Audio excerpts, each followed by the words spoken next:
Bonjour les gens, je vais profiter de cette vidéo pour essayer de faire d'une pierre deux coups. Il y a une personne qui a posé beaucoup de questions dans les commentaires de mes vidéos, donc je vais essayer d'y répondre assez clairement, rapidement, et je vais profiter du coup pour vous montrer comment on peut de manière assez rapide et simple trouver des informations sur internet et les vérifier, c'est-à-dire être quasi certain que les informations qu'on voit, qu'on trouve, qu'on lit sont justes. Donc je vais commencer par une première question de cette personne dans les commentaires.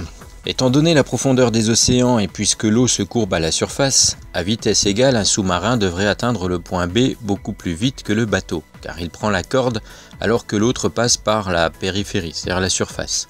Est-ce le cas? Non, bien sûr que non. Il suffit de chercher profondeur maximum des sous-marins sur notre ami Google.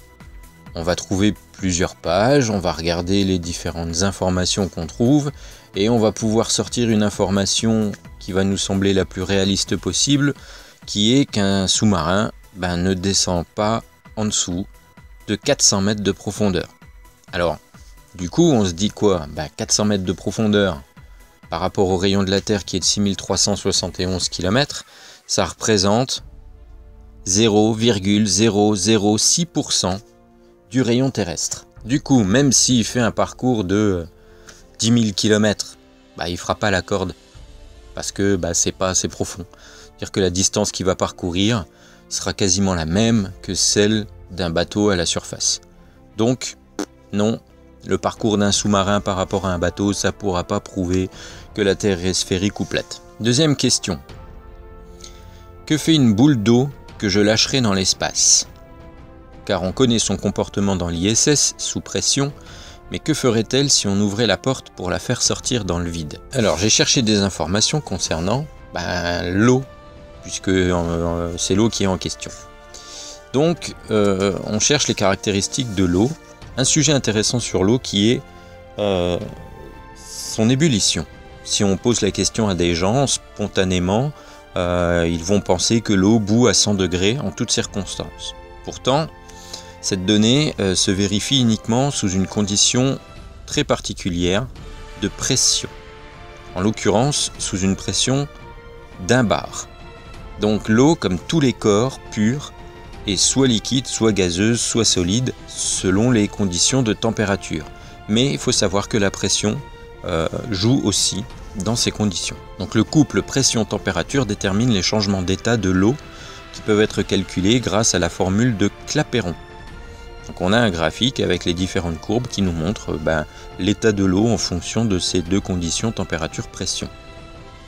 Donc une baisse de pression va réduire la température d'ébullition de l'eau. Une hausse l'augmente. Par exemple, en haut du Mont Blanc, la pression est de 0,5 bar, ça diminue donc de moitié par rapport à la pression atmosphérique, l'eau bout à 85 degrés, et en haut de l'Everest, 72 degrés. Autre exemple, l'eau de refroidissement d'un réacteur nucléaire, c'est un système pressurisé, et l'eau peut monter à 300 degrés, parce qu'elle est à 155 bars de pression. Par exemple, avec une pression de 6 millibars, donc 0,006 bars, il faut que l'eau soit à 0,01 degré pour pouvoir bouillir. Et c'est même le point où on appelle le point triple de l'eau, c'est-à-dire que l'eau peut être soit solide, soit liquide, soit gazeuse. Alors pour répondre à la question, je dirais que si on lâche une boule d'eau dans l'espace, elle va s'évaporer quasiment immédiatement, puisque la température est très froide, ou alors elle va se transformer en glace, ou je ne sais pas, mais bon, il ne faut pas imaginer que la boule, elle va se promener comme ça dans l'eau, ou alors elle va se désintégrer en plusieurs boules. Non, je pense qu'il va y avoir soit évaporation, soit glaciation, bref, bon, j'ai pas trouvé d'exemple pour répondre précisément, mais voilà des informations qu'on peut trouver. Question suivante. Imagine que j'ai une immense boule de bowling bien massive et que je la place dans l'espace et je lui envoie des gaz dessus tout en faisant couler de l'eau à sa surface à l'aide d'un tuyau. En théorie, que va-t-il se passer? Donc là, je suppose que la question est de savoir est-ce que l'eau va s'agglutiner tout autour de la boule de bowling si elle est dans l'espace avec des gaz au-dessus. Le problème, c'est que je ne sais pas si une boule de bowling pourra avoir une gravité suffisante pour que les gaz restent collés à elle et que ces gaz fassent une pression suffisante pour que l'eau puisse se répartir à la surface, etc., etc. Donc la question, à mon avis, est plutôt celle-là. Comment l'eau peut-elle se répartir à la surface de la Terre et être courbée? Parce qu'il y a une très forte masse, il y a une gravité qui fait que l'air, donc l'oxygène et l'azote, tout ce qui est dans l'air fait qu'on a une couche atmosphérique avec de la pression atmosphérique, que cette pression maintient l'eau à la surface de l'eau et que la gravité fait que l'eau va s'équilibrer sur toute la surface. Donc je pense que cette question était orientée comme ça. Question suivante, est-ce qu'il y a des petits caissons 0 bar dans l'ISS pour faire des expériences à la fois dans le vide et en apesanteur? Bonne question, j'ai pas trouvé, enfin j'ai eu du mal et j'ai pas vraiment eu le temps de creuser la question. Je sais qu'ils font beaucoup d'expériences dans l'ISS, je ne sais pas s'ils ont des caissons 0 bar, enfin pour faire le vide, je ne sais pas. Donc je n'ai pas trouvé la réponse. On les laisse jouer avec des gouttes de flotte dans un environnement aussi électrique. Jamais il y a eu une putain d'urgence due à un impact extérieur. Elle est blindée la carlingue. Ils changent les panneaux tous les 15 jours pour qu'elle soit toujours aussi clean, sans trace d'impact ni de brûlure. Alors, on les laisse jouer avec des gouttes d'eau. Oui, certes, je pense que l'ISS est faite de manière à être plus ou moins étanche au niveau de tous les appareils électriques ou autres.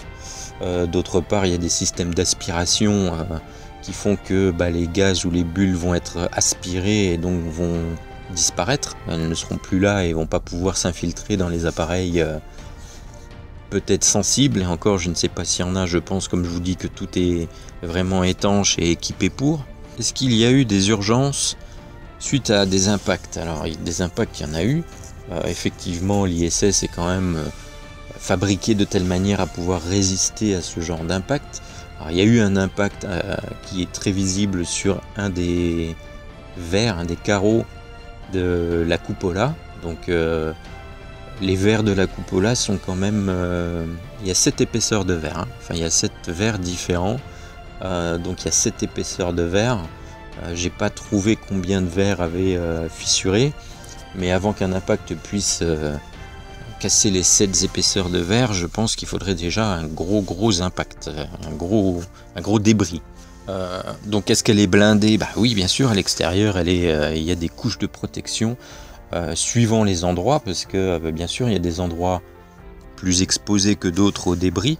Donc on a par exemple un schéma qui nous montre les endroits qui sont plus exposés. Ces endroits-là sont mieux protégés que les autres. Alors bien sûr, les panneaux solaires font partie des zones très exposées. Il y a déjà eu des impacts, il y a des photos, on en trouve. Donc après, les panneaux sont remplacés afin de garder des panneaux en état de fonctionnement. La disparition du pôle Nord dans un océan. Alors là, le pôle Nord a toujours été situé dans un océan. Alors est-ce que par là, veut dire que c'est un océan qui aurait... Non, ça a toujours été un océan, le pôle Nord. Alors il est gelé, certes, c'est-à-dire que c'est de la glace, il y a une banquise, on peut marcher dessus. Donc c'est pas parce qu'on voit certaines images où c'est bleu que ça représente de l'eau que actuellement il est fondu. Attention, des images, on en trouve de toutes les sortes. Faut savoir les interpréter aussi. Donc si on voit du bleu au pôle Nord, ça veut dire que c'est un océan. Dans quel état est l'océan? Est-ce qu'il est liquide? Est-ce qu'il est gelé? Ça, il suffit de chercher, on sait à peu près, quoi. Donc, question un peu bizarroïde. Le pôle Nord n'a jamais été une terre. Le pôle Nord a toujours été un océan. Enfin, c'est un point au milieu de l'océan Arctique. Ensuite, jovialité extrême des astronautes en milieu hostile. Alors, jovialité extrême, c'est un peu exagéré. Je pense que les astronautes qui partent dans l'espace sont suffisamment entraînés pour ne pas être, surpris le jour où ils partent dans l'espace. Ils font des tonnes de simulations, donc ils savent à quoi s'attendre. C'est comme vous, le jour où vous prenez votre première voiture en main, vous avez appris à conduire. Alors, vous avez un petit peu d'anxiété, certes, mais on vous a appris. Vous avez passé des heures à conduire avec quelqu'un qui vous a montré, qui vous a appris. Donc le jour où vous prenez votre voiture, logiquement, c'est pas la fin du monde. Vous savez la prendre en main, vous savez changer les vitesses, vous savez accélérer, freiner, mettre le moteur en route, l'arrêter. Pour un astronaute, c'est pareil, il est entraîné pendant des mois et des années avant de partir vraiment dans l'espace. Alors de là à être jovial de manière extrême, faut pas exagérer, mais je pense qu'ils sont capables effectivement de faire des choses que le commun des mortels ne pourrait pas faire parce qu'il n'aurait pas été entraîné. Après, il y a aussi peut-être une part d'excitation. Enfin, je sais que si moi, demain, on me propose de faire un entraînement pour devenir astronaute et que je monte dans une fusée pour partir dans l'espace, bien sûr, il y aura de la peur. Bien sûr qu'il y aura du stress. Mais il y aura aussi une excitation de gamin à partir là où très peu d'hommes partent. Donc, je peux comprendre leur état. Alors, pour moi, c'est pas de la jovialité extrême, c'est un mélange de peur et d'excitation. Question suivante. La ceinture de Van Allen, soi-disant traversée en 1969, serait insurmontable aujourd'hui. Alors, qui a dit qu'elle était insurmontable aujourd'hui ? Qui a dit qu'elle a changé entre 1969 et aujourd'hui ? Non, rien n'a changé, c'est la même. Alors pour info, si on cherche, là c'est pareil, on trouve plein d'informations. On trouve des informations par exemple que les trajectoires des vaisseaux qui vont passer la ceinture de Van Allen est toujours à peu près orientée à 30 degrés pour passer dans la zone la moins dangereuse, enfin la plus fine des ceintures de Van Allen. Donc on trouve les schémas des ceintures, je vous mettrai une image là, voilà, pouf. Donc il y a deux ceintures, une ceinture interne, une ceinture externe, et j'ai trouvé donc un article très intéressant concernant cette ceinture. Alors je vais vous la lire, je vous mettrai le lien dans la description. Alors en fait il y a d'énormes fluctuations dans la ceinture de Van Allen, qui n'est d'ailleurs pas une ceinture de radiation à proprement parler. C'est la région de la magnétosphère où les particules du vent solaire et des rayons cosmiques y sont stockées. Ce sont ces particules qui sont radioactives et non la ceinture elle-même. C'est un abus de langage d'appeler les ceintures de Van Allen les ceintures de radiation, c'est faux. Les pseudo-scientifiques qui ont de telles assertions sont totalement incapables de fournir la moindre information sur le type de particules en question, sur leur niveau d'énergie et leur densité. Cette donnée de 2 mètres n'a aucune valeur scientifique sans des informations sur ces variables. Parce que plus haut, quelqu'un disait 2 mètres, je ne sais plus quoi. Bon, bref. Les différents types de particules n'ont pas tous la même capacité de pénétrer dans la matière. En effet, les rayons alpha peuvent être généralement stoppés par une feuille de papier. Ils sont lourds et chargés et donc facilement arrêtés par la matière. Les rayons bêta, ce sont des électrons, sont généralement arrêtés par une mince feuille d'aluminium de quelques millimètres. Les rayons X et les rayons gamma, les photons, sont les plus pénétrantes et nécessitent une forte épaisseur de béton. Or, ils sont en nombre plus que négligeable et un champ magnétique n'a absolument aucune influence sur les photons, car dépourvus de charge électrique. En réalité, il n'y a pas une ceinture mais 2, une interne, une externe. La ceinture basse, qui est située de 1500 à 5000 km, contient des protons à une densité de 20 000 particules par centimètre carré par seconde. Ceux-ci sont à un niveau d'énergie de 10 à 100 MeV, microélectronvolts, qui sont entièrement stoppés par 3,7 cm d'aluminium. C'est pas beaucoup. Cette zone fut traversée en à peine 5 minutes par les missions Apollo. La durée d'exposition fut donc très courte. Quant à la ceinture haute, elle est située de 20 000 à 36 000 km d'altitude. Elle contient des électrons à une densité négligeable de moins d'une particule par centimètre carré par seconde et à un niveau d'énergie relativement faible, qui sont entièrement stoppés par 1,85 cm d'aluminium.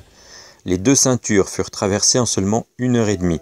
Les astronautes eurent 6 à 9 jours pour se rétablir des radiations de la ceinture de Van Allen, soit amplement le temps pour récupérer d'une exposition relativement courte. À noter que les vaisseaux Apollo ont traversé la partie la plus mince de la ceinture pour réduire au minimum la durée d'exposition aux radiations. En effet, toutes les missions Apollo ayant quitté l'orbite terrestre avaient une trajectoire translunaire d'une inclinaison orbitale de 30 degrés. Un vaisseau spatial suivant cette trajectoire n'aurait qu'à traverser les extrémités des ceintures.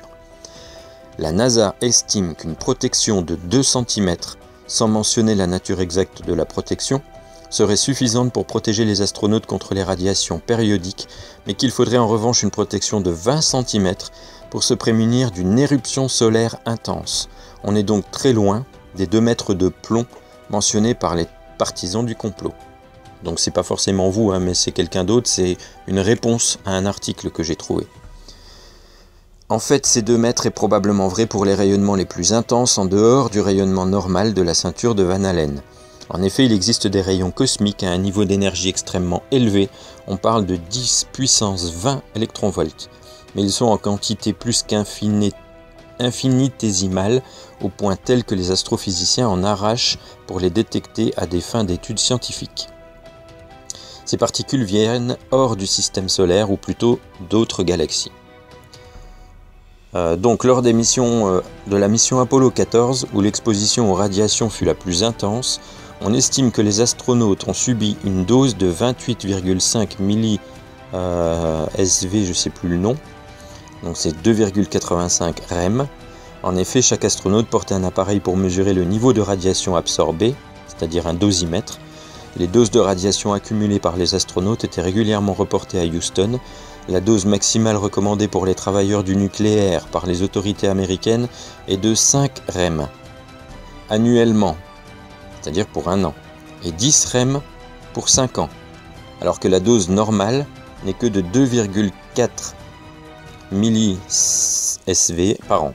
La dose létale atteint en revanche 350 rem, avec un taux de mortalité de 50% dans les 30 à 60 jours suivant l'exposition. Donc les radiations n'ont en aucun cas pu tuer les astronautes, ceux d'Apollo 14 ayant seulement reçu un 125e de la dose létale et 12 fois la dose annuelle normale de radiation en 8 jours. Donc les premiers syndromes d'une irradiation aiguë apparaissent à 75 rem.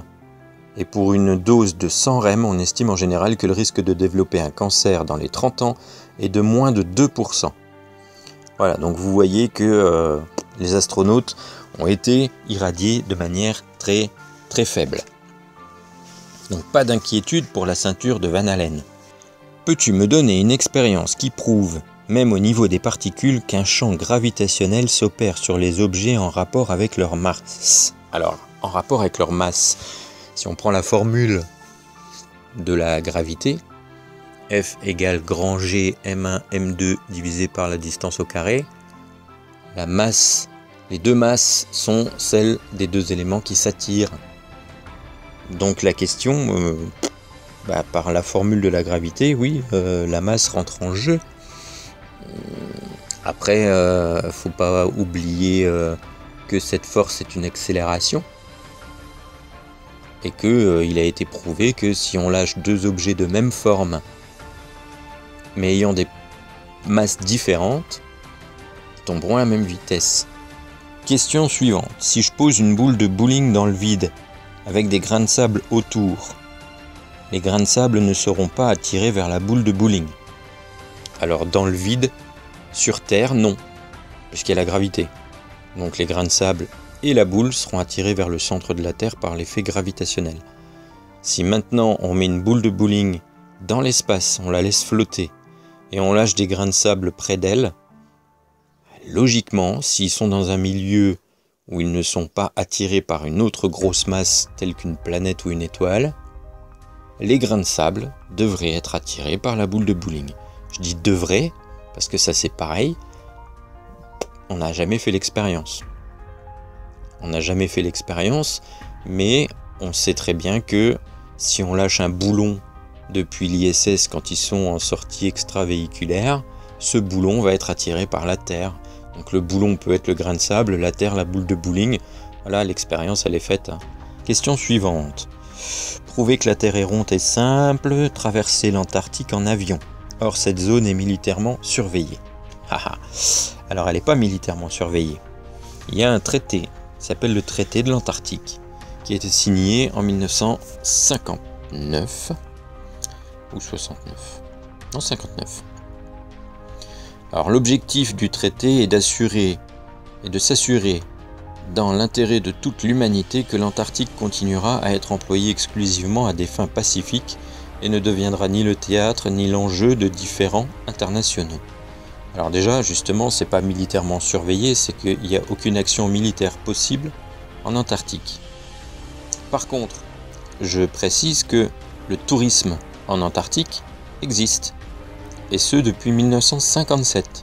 Il est régulé par l'Association internationale des tours opérateurs antarctiques, l'IAATO. Donc les voyages sont principalement réalisés sur des navires de croisière, au départ de Punta Arenas ou de Ushuaia ou encore de Port Stanley, à destination de toutes les régions côtières des îles Shetland et de la péninsule antarctique. Mais il y a aussi des vols aériens qui sont pratiqués. L'accès à l'Antarctique est réglementé par le traité. En tant que signataire, la France a désigné son préfet, administrateur supérieur des terres australes et antarctiques, comme autorité compétente. Alors quelques chiffres, en 1990, le continent antarctique a accueilli 3000 touristes. Lors de la saison 2009-2010, il y en a eu 36 875. Et en 2014, on a dépassé les 37 000 touristes. Donc, il y a quand même 37 000 personnes en 2014 qui ont été posées les pieds en Antarctique. Donc il n'y a pas un mur de glace qui nous empêche d'y aller, c'est simplement régulé. Mais on peut très bien demander une autorisation pour aller en Antarctique et aller au pôle Sud. C'est possible. Personne ne vous en empêchera si vous prouvez que vous n'y allez pas pour tuer des manchots, pour aller récupérer du pétrole, pour faire un forage ou je ne sais quoi. Voilà, donc si vous faites une excursion pour aller au pôle Sud, en ayant les autorisations qui vont bien, vous pouvez y aller sans problème. Alors ensuite, l'eau est toujours de niveau comme tous les liquides, sinon les constructeurs de pipeline seraient bien emmerdés, tiens. Alors, je vois pas le rapport avec le niveau de l'eau et les pipelines. Donc oui, l'eau elle suit la courbure de la Terre, comme tous les liquides qui peuvent être à la courbure de la Terre. Alors le pétrole effectivement passe dans des tuyaux. Pourquoi il serait emmerdé? Parce qu'il la balance sous pression, quoi. Le pétrole il est envoyé sous pression dans des tuyaux, que ça monte ou que ça descende. Enfin je vois pas où est le souci. Bref, je vais pas revenir là-dessus, mes vidéos sur le sujet ont déjà été publiées, donc l'eau est parallèle à la courbure de la Terre. Personne n'a un laser assez puissant pour régler cette histoire. Le cas des platistes devrait être réglé depuis longtemps, pourquoi ça traîne? Alors un laser assez puissant, on en a, et on s'en sert même pour mesurer la distance Terre-Lune. Et lors d'une des missions Apollo, ils ont posé un réflecteur sur la Lune. Depuis la Terre, on vise ce réflecteur, et donc la lumière qui est réfléchie depuis la Lune jusqu'à la Terre, avec le temps de parcours du laser, on arrive à mesurer la distance Terre-Lune. Et c'est d'ailleurs grâce à ces mesures qu'on a pu confirmer que la Lune s'éloigne régulièrement de la Terre. Je crois que c'est de l'ordre de 3 cm par an, quelque chose comme ça. Donc la Lune est en train de s'éloigner tout doucement de la Terre. Voilà. Donc elle va pas s'écraser sur la Terre, loin de là. Alors le cas des platistes devrait être réglé depuis longtemps. Mais il est réglé depuis longtemps, sauf que les platistes s'obstinent à essayer de trouver des preuves qui n'en sont pas. À essayer de nous montrer qu'on voit des bâtiments par la réfraction atmosphérique, alors que pour eux c'est parce que la Terre est plate. Ils essayent de nous faire croire qu'il n'y a pas d'espace, que les satellites n'existent pas, que l'ISS n'existe pas. Pourtant on les voit passer régulièrement dans le ciel. Alors même si c'est des petits points blancs pour vous, mais en prenant un télescope, l'ISS on arrive très bien à la voir, je l'ai déjà montré. Enfin voilà, il y a tellement de choses, j'allais dire évidentes. Pour nous oui, pour eux non. Parce qu'ils veulent absolument s'enterrer dans leur idée de complot que la Terre est plate.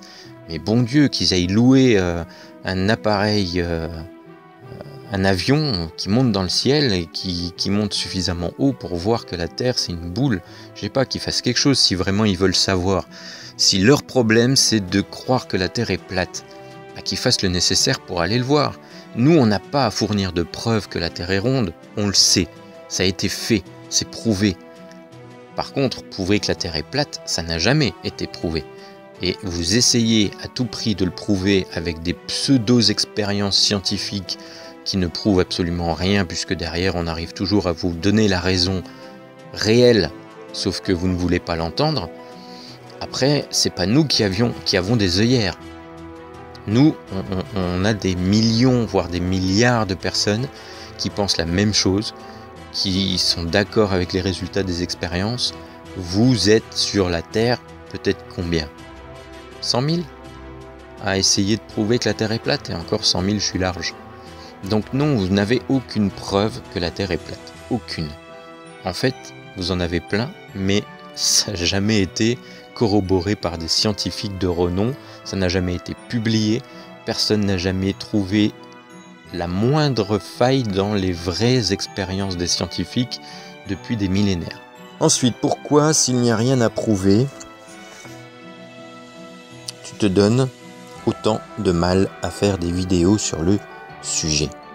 Alors, voilà la question finale.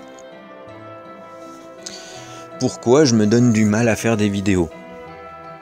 Alors, première raison, parce que quand je suis tombé sur les vidéos des platistes, ça m'a tellement sidéré de voir qu'en 2017, des gens étaient encore capables de penser que la Terre est plate et d'essayer de la prouver. Ça m'a... Voilà, j'ai pas de mots.